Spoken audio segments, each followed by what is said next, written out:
안녕하세요. 저는 경기도 광주에 살고 있는 30대 중반의 미혼 여성입니다. 얼마 전까지만 해도 저는 결혼을 준비하면서 날마다 설레야 하던 예비 신부였습니다.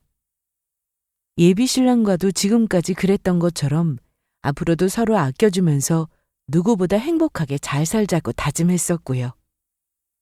하지만 그 약속이 무색하게도 지금은 파혼을 하고 남보다도 더 못한 사이가 되어버렸습니다. 입만 열면 저를 사랑한다던 인간이 제 앞에서는 사람 좋은 척을 하던 예비 시모와 짜고 제 뒤통수를 거하게 칠 준비를 하고 있었거든요. 지금도 아무것도 모른 채 결혼을 할 뻔했다는 사실만 생각하면 분이 치밀어 오르는데요. 10길 물속은 알아도 한 길 사람 속은 모른다는 옛말이 정말 다 맞는 말인 것 같다는 생각이 들더라고요. 이 이야기를 듣고 계시는 분들 중 결혼을 준비하고 계시는 분들이 있다면 이 말씀을 꼭 드리고 싶습니다. 결혼을 준비하는 과정에서 상대방에게서 평소와 다르게 조금이라도 이상한 느낌이 든다면 그 감을 절대로 가볍게 넘기지 마시라고요. 그리고 지금부터는 제가 파혼을 하게 되었던 사연을 들려드릴게요. 제가 예비신랑을 처음 만난 건 지금으로부터 2년 반 전의 일이었습니다. 그때 저는 새로 이직을 한 직장에서 엄청나게 스트레스를 받고 있었을 때였어요. 새로 맡게 된 프로젝트도 제 계획과는 다른 방향으로 흘러가고 있었고, 새로 충원을 해서 들어온 팀원들도 저와 손발이 잘 맞지 않았거든요. 위에서는 실적 압박이 들어오고 아래에서는 업무 분정 문제가 들어오니 매일 눈을 떠서 회사를 가는 것 자체가 고역이었습니다. 아이러니하게도 저는 스트레스가 극에 달했을 때나 환경적으로 바쁘고 힘들 때마다 오히려 연애를 하게 되더라고요. 아마도 저에게는 그게 일종의 도피처 같은 느낌이었나 봅니다. 어쨌든 그 당시에 저는 퇴근을 하고 난 뒤에도 집에서도 여전히 업무 생각을 놓지를 못하는 날들이 이어지고 있었어요. 일과 휴식이 적당히 분리가 되어야 하는데 TV를 보고 있으면서도 제가 계속 울리지도 않은 핸드폰을 확인하고 이메일을 습관적으로 열어보고 있더라고요. 결국 안 되겠다 싶은 마음에 옷을 갈아입고 일부러 집 밖으로 뛰쳐나갔습니다. 이럴 때는 달리기가 최고였거든요. 좋아하는 노래를 들으면서 호흡이 가빠질 때까지 정신없이 달리다 보면 어느새 다른 생각들은 모두 잊어버릴 수가 있었습니다. 운동을 해서 체력이 좋아지는 것은 덤이었고 한바탕 달리고 나면 피곤해서 밤에 쉽게 잠이 들 수도 있었고요. 한동안은 겨울이라서 날씨도 추운데다 쉴 시간도 없이 바쁘다는 핑계로 운동을 미뤄왔었는데 오랜만에 밖에 나오니까 참 좋더라고요. 그래서 그날부터 저는 프로젝트가 끝나는 날까지 별일이 없으면 매일 밖을 나와 달리기 시작했습니다. 그러던 어느 날이었어요.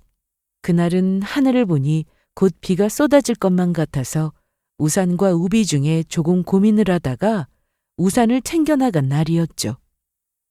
조금이라도 달리기를 하다가 비가 오면 언제든지 바로 집으로 들어올 생각이에요. 제가 뛰는 곳은 자취방 바로 뒤에 있는 작은 공원이었습니다. 공원을 따라 러닝 트랙과 자전거 트랙이 잘 깔린 곳이었어요. 새로 생긴 지 얼마 되지 않아서 아는 사람이 적었고 그래서 제가 자주 이용하는 곳이기도 했죠. 매일 같은 장소에서 비슷한 시간대에 운동을 하는 분들이라면 아마도 저와 비슷한 경험을 해보셨을 겁니다. 같은 시간에 항상 마주치는 다른 사람들이 있는 것을요. 거기다 운동복까지 거의 대부분 같은 것을 입는다면 알아보기는 더 쉬웠죠. 저에게도 그런 운동 친구 몇몇이 있었습니다. 제가 달리는 시간마다 같이 공원을 달리는 운동 친구가요. 물론 말 한마디 섞어보지 못한 상대였죠. 그저 매일 먼 발치에서 아, 오늘도 운동하러 나오셨구나 하는 생각을 하는 정도라고 할까요? 이런 걸 두고 내적 친밀감이라고 하더라고요. 아무튼 그날도 평소처럼 운동을 하고 있는데 예상대로 갑자기 비가 오기 시작하더라고요. 저는 급하게 우산을 올려두었던 정자 아래로 뛰어들어갔습니다. 그런데 소나기가 어찌나 세차게 퍼붓던지 이건 우산을 쓰고도 집으로 돌아가기가 힘든 수준이었어요. 정작 밑에는 저 말고도 저 또래의 다른 남자 한 분이 비를 피하고 있었습니다.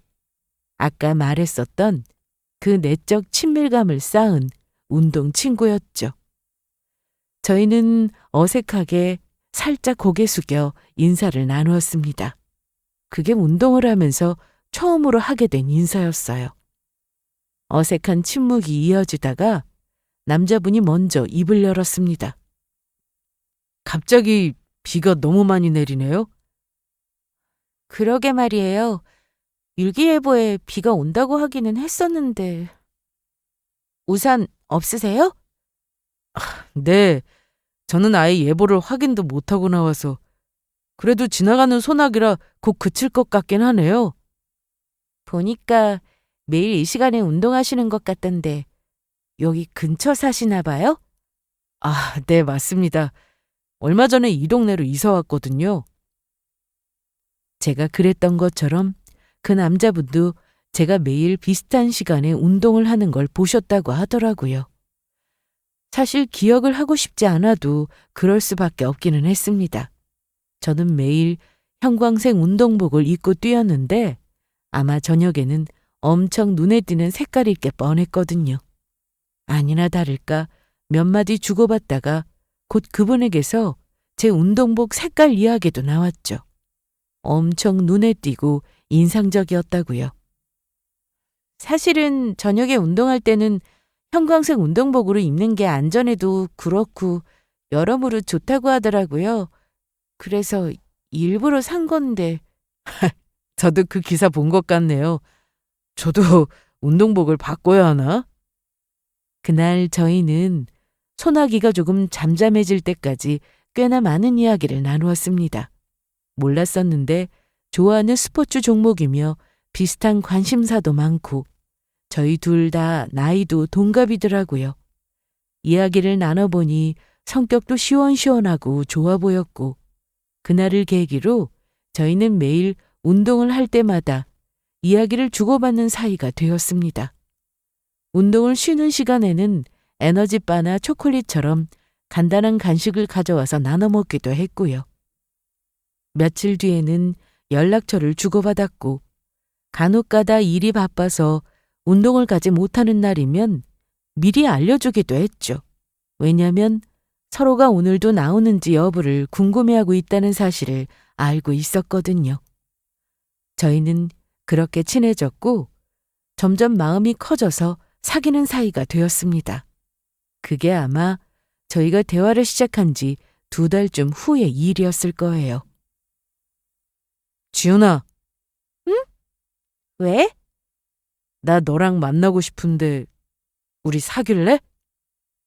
어느 날 운동을 끝내고 바람에 흩날리는 벚꽃을 보고 있는데 문득 고백을 하더라고요. 정말 뜬금없는 타이밍이었지만 이상하게 싫지도 않았고 그냥 그 사람답다는 생각이 들었습니다. 이리저리 예쁜 말들로 포장해서 말했더라면 오히려 더 이상했을 것 같았거든요. 아무튼 그날부터 저희는 연애를 시작한 지 1일이 되었고 그 뒤로도 변함없이 열심히 운동을 하면서 만남을 지속했습니다. 서로 겹치는 지인이나 접점이 없어서 그런지 저희는 서로에 대해서 아는 것 같으면서도 잘 모르는 부분이 많았어요. 그래서 연애를 시작하고 한동안은 서로에 대해서 알아가는 해프닝의 연속이었습니다. 막연하게 이런 성격일 거라고 생각했지만 사실은 저런 성격이었다거나 이런 걸 좋아할 거라고 생각했는데 사실은 그렇지 않았다거나 하는 일들이요. 그리고 그 중에서도 제가 가장 크게 착각했던 것이 하나 있었습니다. 그건 남자친구가 평소에 엄청난 짠돌이였다는 사실이었어요. 물론 처음에는 저도 남자친구의 그런 모습에 대해서 잘 알지 못했습니다. 저희는 누구 한 사람이 밥을 사면 다른 사람이 커피를 사는 식으로 번갈아 가면서 데이트 비용을 부담했었거든요. 그리고 연애 초반에는 남자친구가 제가 놀러 가고 싶다고 하는 곳이나 먹으러 가고 싶다는 식당에 별 군말 없이 따라왔었고요. 하지만 연애를 시작한 지 반년쯤인가 지날 무렵부터 상황은 점점 달라지기 시작했습니다. 엊그제 TV에 나왔다는 그 맛집 있잖아. 자기가 좋아하는 셰프가 한다는 레스토랑. 그 도산공원에 있다는 곳? 맞아. 친구가 아는 곳이라서 빨리 예약 잡아줄 수 있다는데 해달라고 할까? 갈래? 아, 그래? 남자친구가 평소에 정말 좋아하는 셰프가 있었거든요. 그런데 마침 최근에 그 셰프가 아는 레스토랑이 최근에 리모델링을 마치고 다시 오픈을 했다길래 다음 기념일에 가볼까 했었죠. 제 친구가 아는 곳이라 다행히도 금방 예약이 가능하다고 했었거든요. 원래는 예약을 잡는 것만 해도 몇 달씩 걸리는 곳이었죠. 그런데 엄청 기뻐할 줄 알았던 남자친구가 의외로 제 말을 듣고도 떨떠름한 반응을 보이더라고요. 저는 의아해서 되물었습니다. 왜? 별로야? 마음에 안 들어?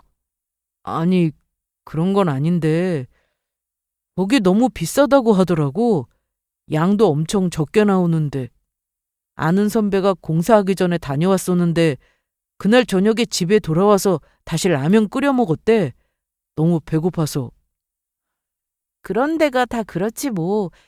양보다는 분위기로 가는 거잖아. 몇십만 원씩 내고 배부르게도 못 먹는 거 별로 같아. 거기 말고 그냥 다른 데 가는 건 어때? 좀 뜻밖이더라고요. 사실 저는 그런 파인다이닝보다는 차라리 다양하게 먹을 수 있는 호텔 뷔페를 좋아하는 편이었기 때문에 가든 말든 별로 상관은 없었습니다. 지금까지는 오히려 그런 곳을 남자친구가 좋아한다고 생각을 해서 예약을 하려던 것이었고요.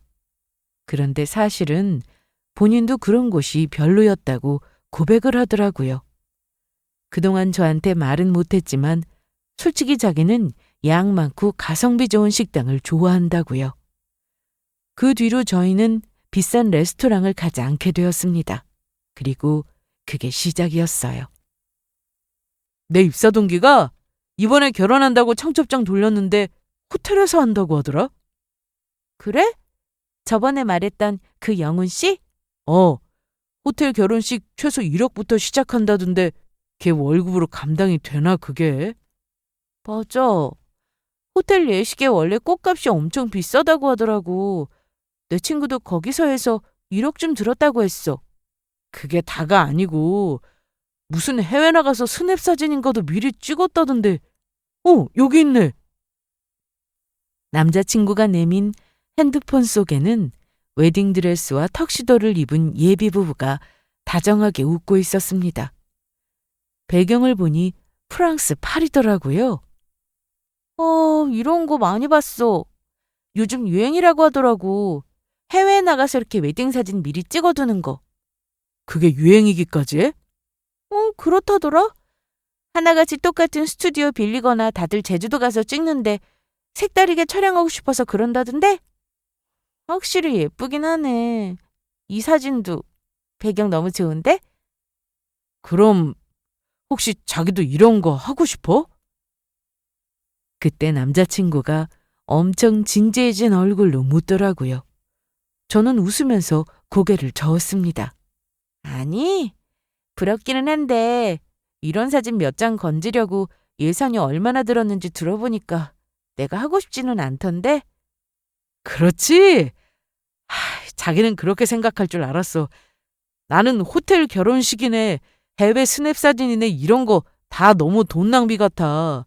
그럴 돈 있으면 차라리 신혼집에 투자를 하는 게 낫지 않나? 혹시라도 제가 그런 걸 하고 싶다고 할까 봐 내심 걱정한 얼굴이더라고요. 다행히도 저는 그런 것에는 전혀 관심이 없었습니다. 이 이야기를 시작으로 저희는 서로가 좋아하고 싫어하는 것에 대해서 자주 속마음을 터놓고 대화를 나누고는 했어요. 그리고 그 중에는 저와 생각에 비슷한 부분도 많았지만 때로는 완전히 다른 부분도 있었습니다. 남자친구는 허례허식을 싫어하고 특히나 본인 기준에 쓸데없이 쓴다 싶은 비용에 관해서는 무척이나 예민한 편이었어요.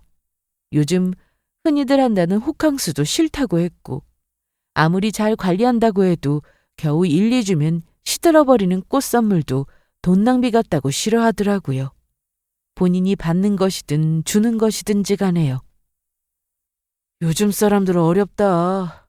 돈이 없다 하면서 징징대는데 남들 하는 거 다 하려고 하니까 돈을 못 모으는 거라는 생각은 못하나 모르겠어. 예를 들면 뭐가 있는데? 대표적인 걸로 해외여행이랑 외제차? 주변 친구들을 보면 특히 남자들은 대리만 달아도 외제차를 사고 싶어서 안달이더라고. 카푸가 그냥 생긴 말이 아니야. 외제차가 감가상각이 얼마나 심한데. 외제차는 나도 좀 그런 것 같기는 한데. 해외여행은 너무 심하게 나가는 것만 아니면 괜찮지 않아? 보통 사람들이야 1년에 한두 번 나갈까 말까 한 게 평균일 것 같은데. 솔직히 말해서 저는 여행을 좋아하는 편이었습니다. 국내 여행은 이제 다녀볼 만큼 다녀왔기 때문에 이제는 해외 위주로 다니고 있었고요. 그렇다고 분에 넘치게 매번 휴가 때마다 해외를 나간다는 게 아니라 1년에 한 번 정도 나가는 수준이었죠. 솔직히 가까운 일본이나 대만, 베트남 같은 아시아권은 나름 큰돈을 들이지 않고 다녀오면서도 좋은 경험을 할 수 있는 좋은 여행지라고 생각하고 있었고요. 글쎄, 주변에도 좋은 곳이 많은데 굳이 해외까지 나가야 해? 아무리 저렴하게 다녀온다고 해도 2명이서 다녀오면 2, 300은 들 텐데 그 돈이 모인다고 생각해봐. 꼭 돈이 문제가 아니라 여행 한번 다녀오면 시야가 트인다고 해야 하나? 좀 세상을 보는 관점도 달라지잖아. 그런 건 돈 주고도 못 살 귀한 경험이고. 또 그렇게 다녀오면 그때의 좋은 기억으로 다시 열심히 일해서 돈 벌 의욕도 생기니까 난 동기부여 측면에서도 좋은 것 같은데? 하지만 남자친구는 제 이야기에 그다지 공감을 못하는 눈치였습니다. 여행에 관해서야 가까이로는 저희 부모님 두 분도 의견이 맞지 않아 자주 다투시는 편이라 저런 반응이 새삼스러운 것은 아니었어요. 저희 엄마는 해외여행을 좋아하시고 아빠는 여행 자체를 좋아하지 않으셨거든요. 그래서 가족끼리도 10여 년 전에 다 같이 여행을 다녀온 걸 제외하고는 한 번도 같이 움직인 적이 없었습니다. 그 뒤로는 저와 엄마 단둘이서만 여행을 다니고는 했고요. 하지만 저는 그럴 때마다 엄마가 자주 아쉬워하시는 모습을 옆에서 지켜보았습니다. 좋은 곳을 가서 좋은 걸 보더라도 너희 아빠도 같이 왔으면 참 좋았을 텐데 너희 아빠도 이런 거 좋아하는데라며 아빠 이야기를 자주 하셨거든요. 그래서 저는 누가 될지는 몰라도 미래의 제 남편은 저처럼 여행을 좋아하는 사람이었으면 좋겠다고 생각했었죠. 자주는 아니더라도 1년에 한두 번 함께 휴가를 맞춰서 어디든 새로운 곳으로 여행을 떠날 수 있는 사람이면 좋겠다고요. 하지만 보아하니 이대로는 저도 저희 엄마처럼 될 게 뻔했습니다. 돈 문제만 걸리면 깐깐하고 예민해지는 남자친구를 보니 한숨이 나오더라고요. 모든 게 가성비 위주였고 좋게 보면 절약이라고 할 수 있지만 가끔씩 도를 지나친다 싶을 때도 있었고요. 제 남자친구가 끌고 다니는 자동차는 구입한 지 8년이 넘은 중고차였습니다. 옆에서 지켜보니 본인에게 쓰는 돈은 전혀 없다시피 하더라고요. 남자들이야 뭐 화장품을 사는 것도 아니고 피부과를 가거나 머리를 하러 다니는 것도 아니니 기껏해야 가끔씩 취미 생활을 하고 옷을 사는 게 전부였죠. 하지만 제 남자친구는 옷마저도 브랜드가 없거나 아니면 저렴한 스파 브랜드를 구입하는 편이었습니다. 그렇다고 제 남동생이 하는 것처럼 깔별로 운동화를 모으는 것도 아니었고요. 아마 남자친구가 입고 있는 옷이나 기타 물건들 중에 그나마 비싼 축에 속하는 것들은 대부분 제가 선물한 것들이었습니다. 분수에 맞는 소비는 물론 좋은 습관이었죠. 하지만 제가 의아한 것은 남자친구가 돈을 못 버는 편이 아니었다는 사실이었습니다. 오히려 괜찮은 회사에 들어가서 또래들과 비교해서는 괜찮게 버는 편에 속했죠. 자기는 언제부터 이렇게 돈 쓰는 걸 싫어하게 된 거야? 싫어하는 것까지는 아니고 그냥 기본적으로 무력이 좀 없었어, 내가. 그래? 그럼 언제부터 무력이 없었는데? 어릴 때 장난감도 싫어했어? 하루는 나를 잡고 제가 집요하게 물어봤죠.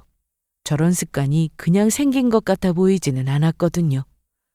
그러자 남자친구는 웃으면서 조금 고민을 하더니 뜻밖의 대답을 내놓았습니다. 사실 어릴 때 우리 집이 되게 어려웠던 적이 있었어. 아버지 사업이 부도가 나서 망했었거든. 시간이 지나면서 회복이 되기는 했지만 그런 적이 있었어? 그래서 아마 그 뒤로 내가 이렇게 된 것 같아. 일단 돈이 생기면 쓰는 것보다는 모으는 걸 먼저 해야 한다고 생각했거든. 통장에 어느 정도 내가 생각하는 잔고가 항상 남아있어야 마음이 놓이고. 전혀 생각지도 못했던 대답이었습니다. 그 이야기를 듣고 보니 남자친구의 짠돌이 같은 행동들이 어느 정도는 이해가 된다 싶더라고요. 역시나 이런 트라우마 없이 이 정도로 가성비를 찾게 될 리는 없었다 싶기도 했고요. 남자친구가 속사정을 털어놓는 뒤로는 저도 최대한 그 사람을 이해하면서 맞춰주려고 했습니다.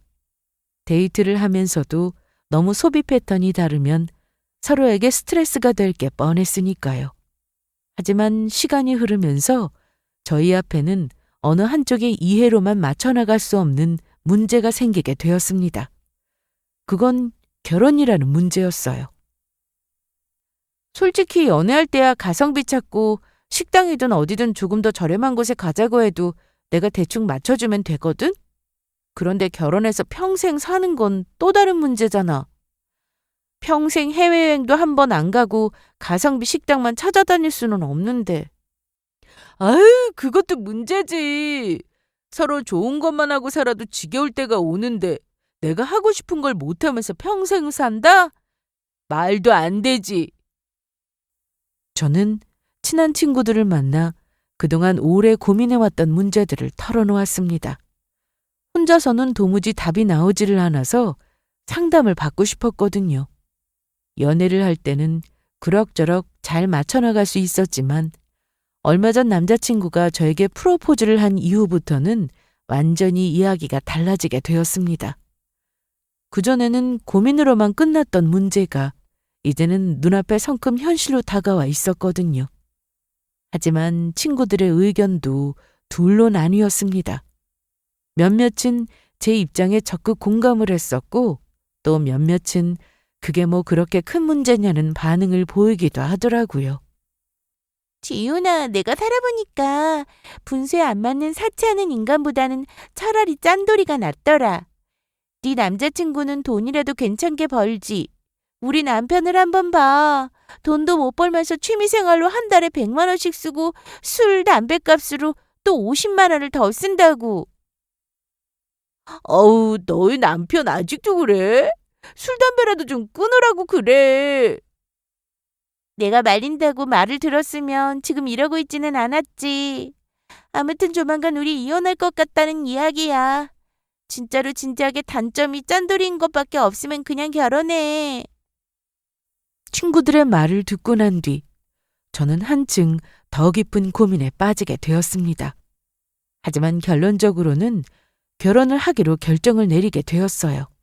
딱 한 가지 단점을 제외하고는 평소에는 저와 다 잘 맞는 사람이었거든요. 어지간한 건 저에게 다 맞춰주기도 했고 그냥 특별한 호불호 없이 무던한 성격이라 2년을 넘게 만나오면서도 별로 싸울 일도 없었고요. 만나면서 정도 들 만큼 들었고 게다가 이제 와서 이 문제를 헤어지기에는 저도 그 사람을 많이 좋아하고 있었습니다. 저는 결국 남자친구와 진지하게 다시 이야기를 나누었어요. 서로가 좋아하고 싫어하는 부분이 어딘지는 이제 잘 아니까 적당한 선에서 타협하자, 우리. 무조건 해외여행은 싫어. 돈 많이 드는 건 안 돼. 이럴 게 아니라 몇 번에 한 번 정도는 서로 양보하는 거야. 어때? 알았어. 당연하지. 서로 더 행복하자고 하는 게 결혼인데 설마 내가 나 하고 싶은 대로만 하자고 하겠어? 걱정하지 말고 나 믿어. 남자친구는 걱정하지 말라며 호언장담을 했습니다.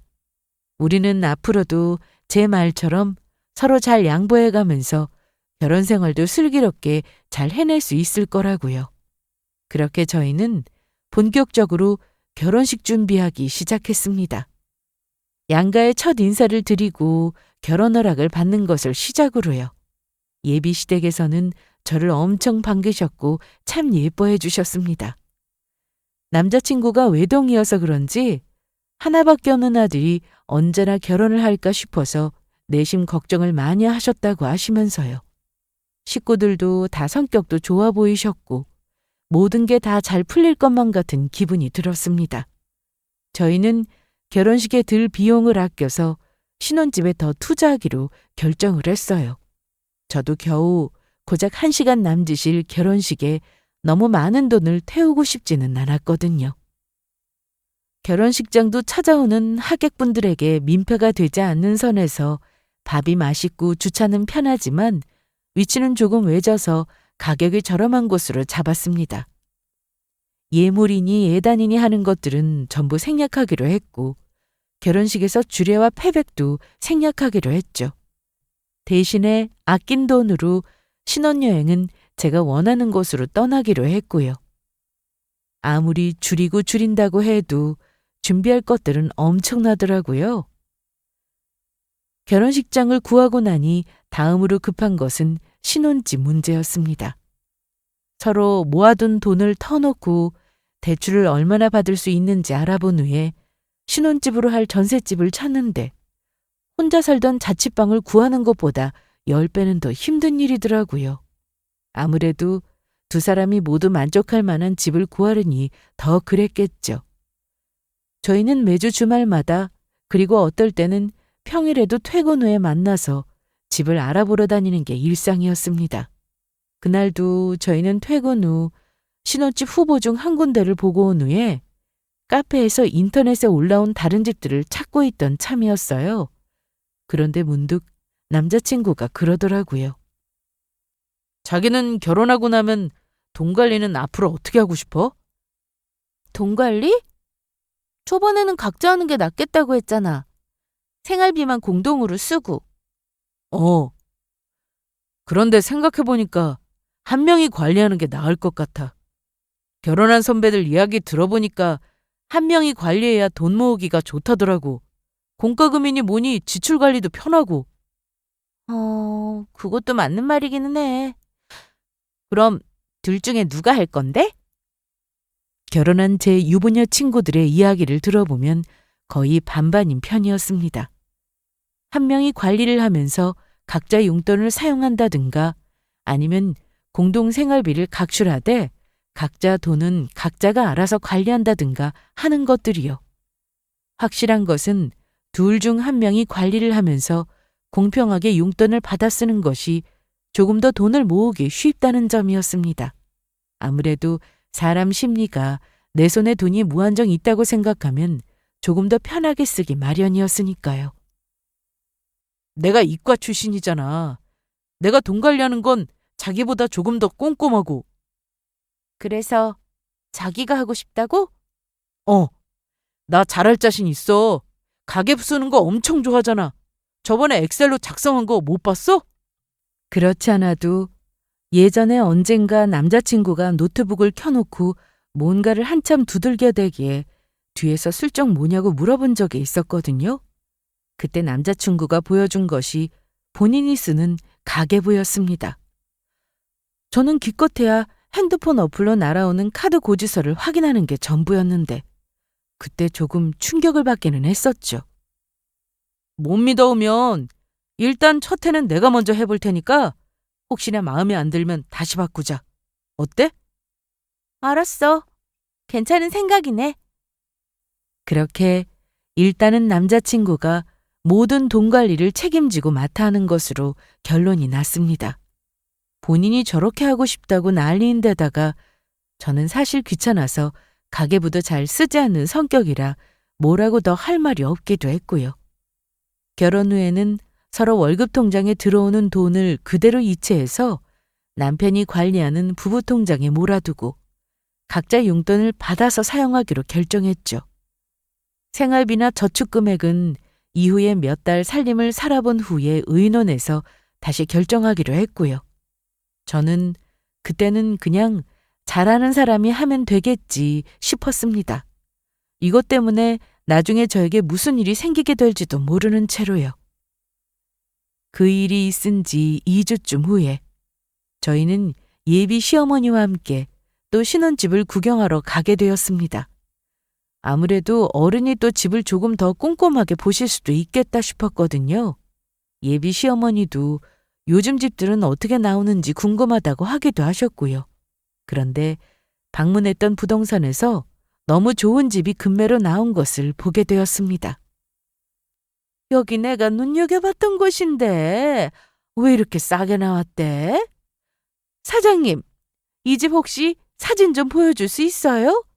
아이고, 그럼요, 사모님. 이 집이 이 가격에 나올 집이 아닌데 집주인이 워낙에 급한 사정이 생겨서 내놓게 된 거예요.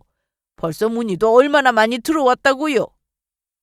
어머, 집도 새로 인테리어 해놔서 엄청 깔끔하네.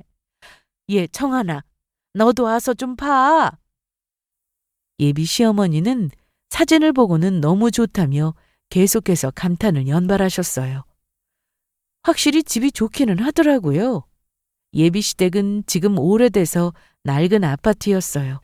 그렇지 않아도 이사를 가시든가 인테리어를 새로 하기는 해야겠다는 생각을 저도 했었거든요.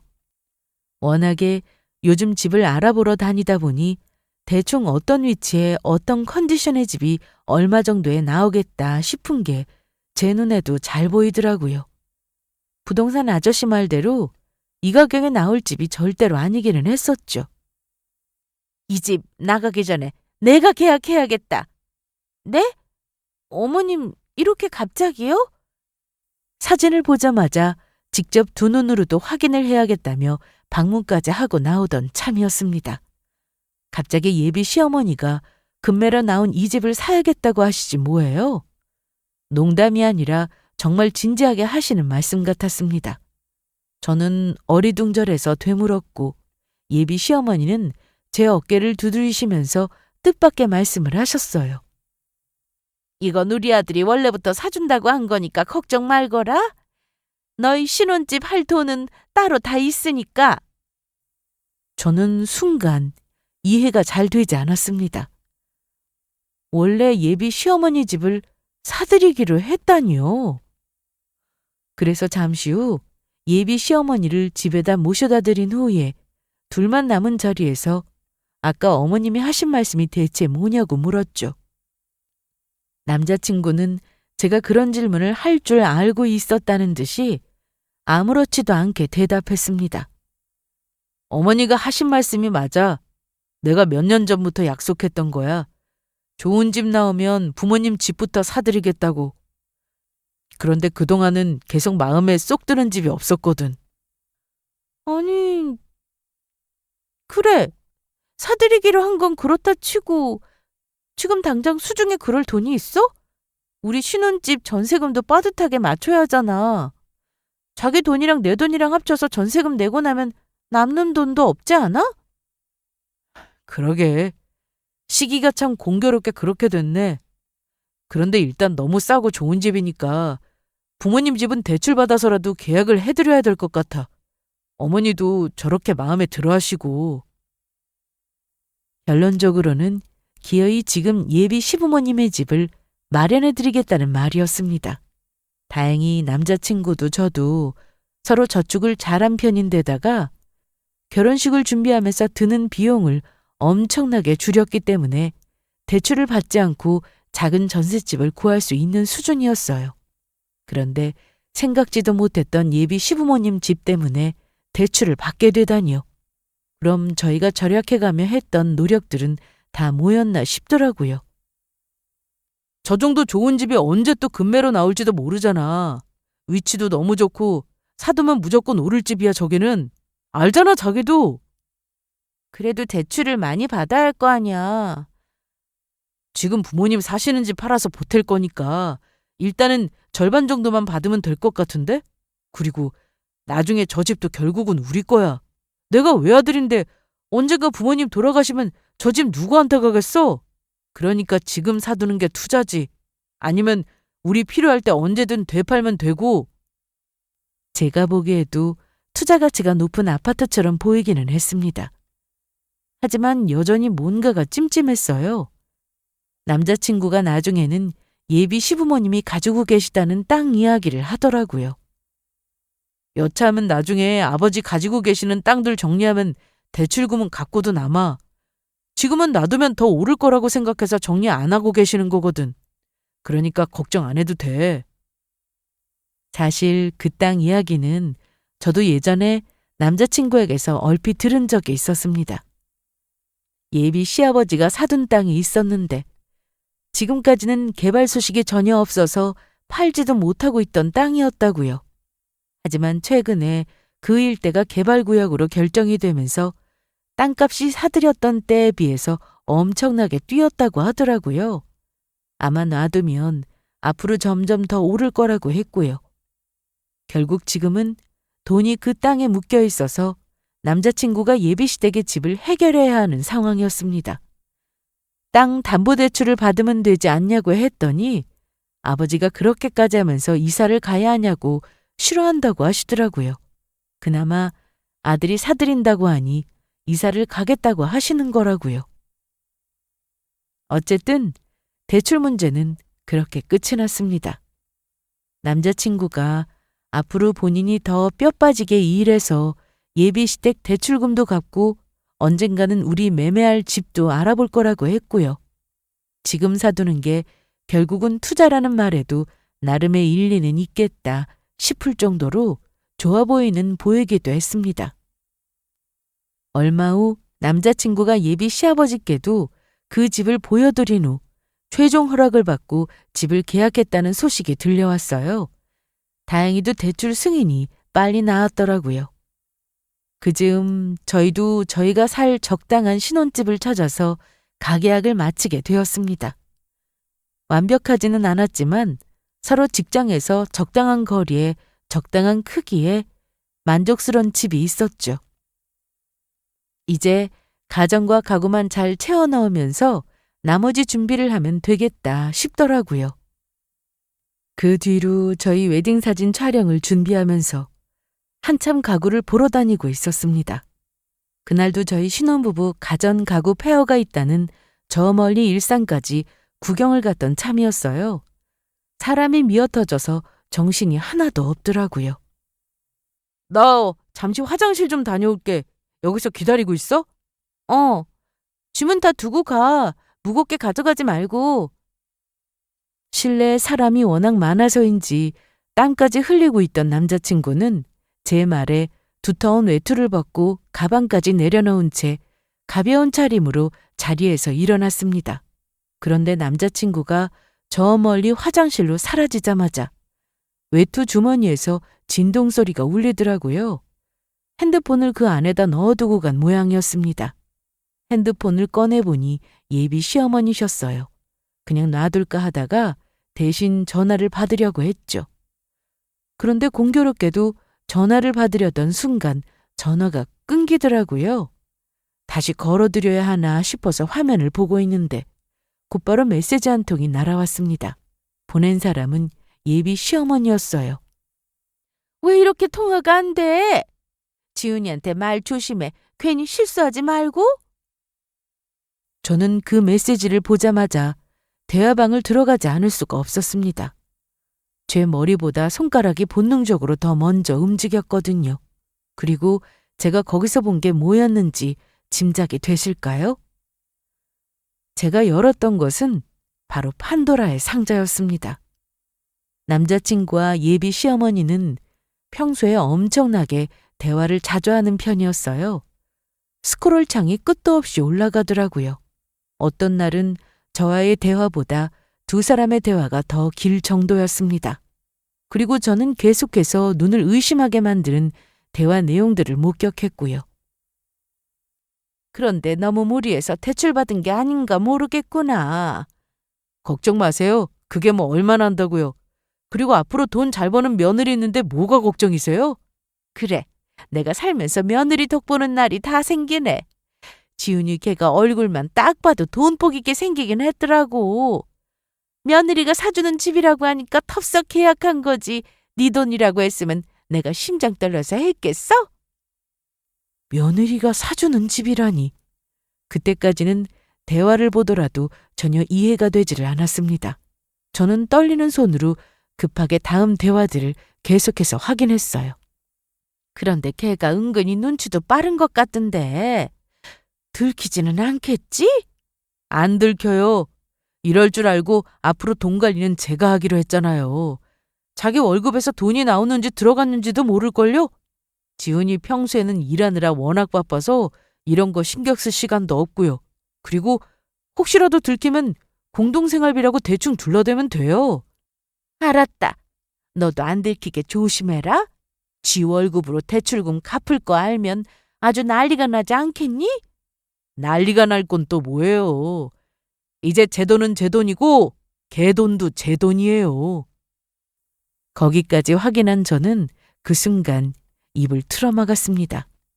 손에 힘이 풀려서 하마터면 들고 있던 핸드폰을 떨어뜨릴 뻔하기까지 했죠.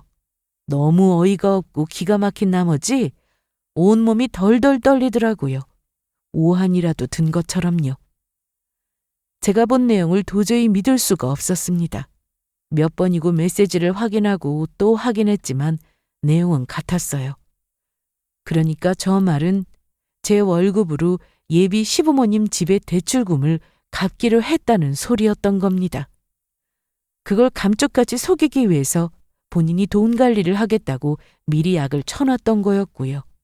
심지어 대화 내용을 보니 그 집을 계약하기 전부터 사전에 미리 이렇게 하기로 이야기가 끝나 있었던 모양이었어요.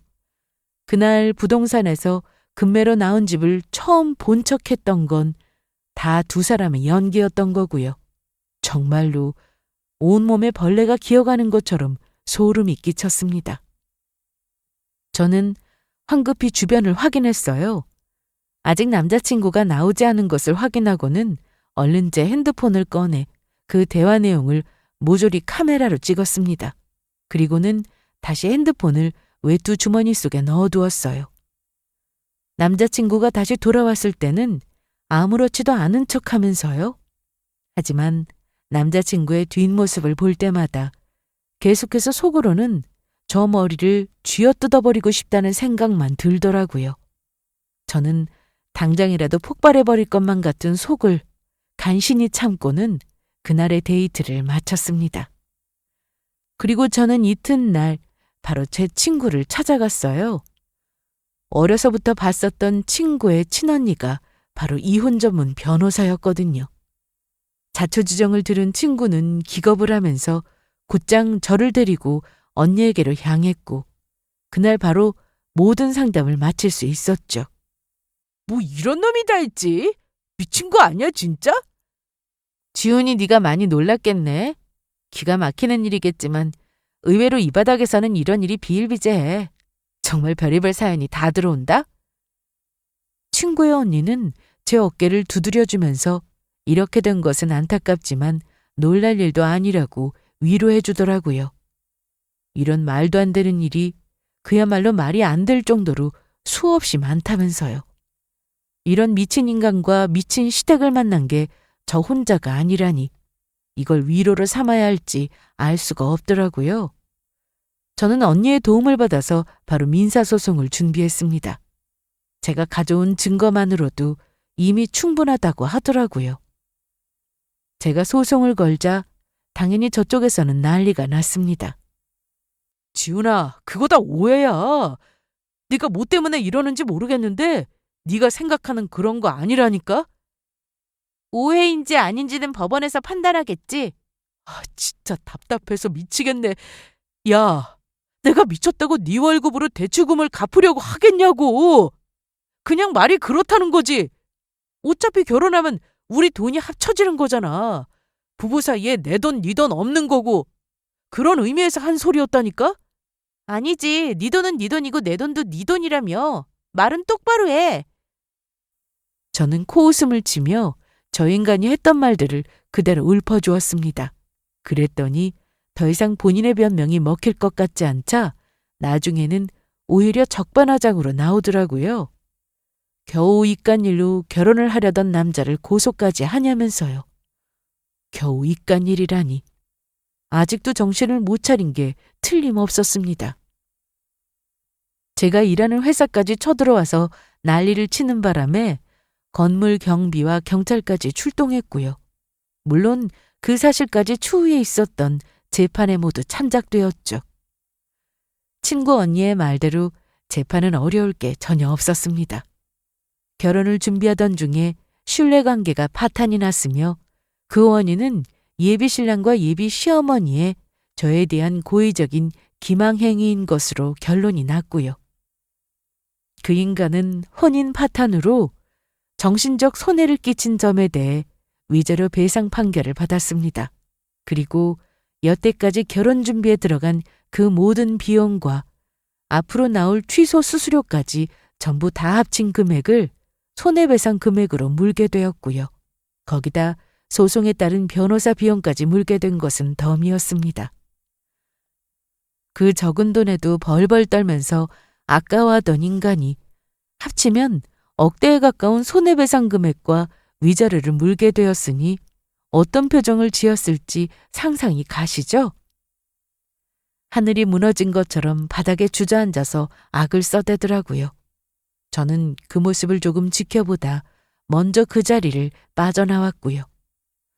아주 조금쯤은 통쾌하다 싶은 생각도 들었지만 제가 겪은 일을 생각하면 말도 안 되게 사소한 복수였죠.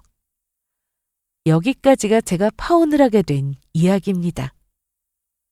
저에게 대체 무슨 일이 있었던 건지 지금 생각해도 어이가 없고 마치 지난 일이 전부 다 꿈 같기만 하더라고요.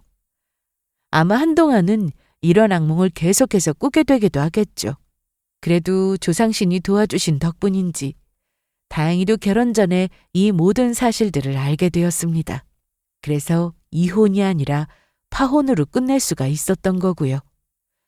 물론 그 와중에 법원까지 드나들어야 했던 것은 덤이었지만요. 돌아보면 애초에 맞지 않은 옷을 입으려고 했던 게 아닌가 싶은 생각도 들었습니다.